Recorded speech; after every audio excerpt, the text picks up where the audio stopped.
রমজান মাসে আমরা লাইলাতুল কদরে আমরা বিরিয়ানি খাওয়ার জন্য মসজিদে কালেকশন করেছে, কিন্তু আজকে কেন ফিলিস্তিনের ভাইরা আজকে তারা ইফতার করতে পারছে না, সেহরি খেতে পারছে না, তাদের জন্য আমরা কেন টাকা খরচ করতে পারি নাই?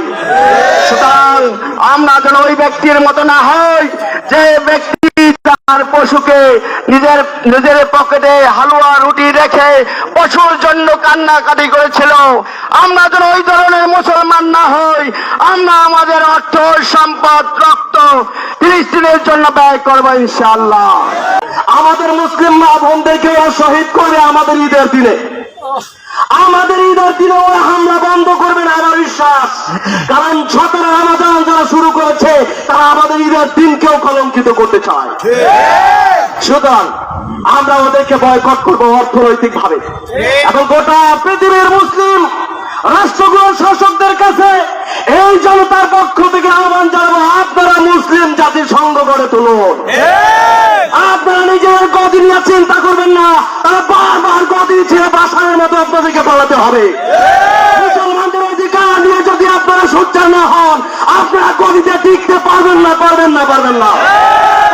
আরব জাহানের ইতিহাস নাই প্রত্যেকটা গাদ্দার শাসক নিজের গদির জন্য মুসলমানদের অধিকার নিয়ে কথা বলে নাই, প্রত্যেকটা গাদ্দারকে বেইজ্জতের সাথে বিদায় হতে হয়েছে।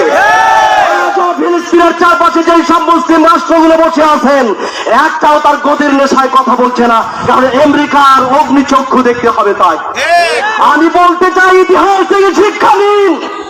আপনাদের গদি আমেরিকা রক্ষা করবে না। আমেরিকা পৃথিবীর সর্বশ্রেষ্ঠ সবচেয়ে জঘন্যতম একটা অবৈধ দখলদার শক্তির একটা বড় সাপোর্টার হচ্ছে আমেরিকা।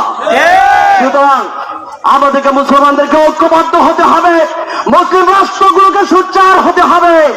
এই দেশেও আমরা মুসলিম জনতা বলতে চাই, মুসলমানদের অধিকার নিয়ে যা কথা বলতে পারে না, আমরা বাংলা রাষ্ট্র ক্ষমতায় তাদেরকে দেখতে চাই না। আল্লাহ রাব্বুল আলামিন, আপনি আমাদের নাজাতের জন্য এই আন্দোলনকে কবুল করেন।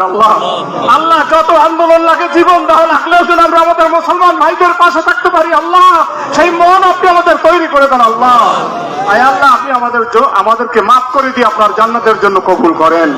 আল্লাহ ভবিষ্যতে আন্দোলনে নামতে হলে আমরা যেন সবাই একত্রে হয়ে নামতে পারি, তৌফিক দান করেন।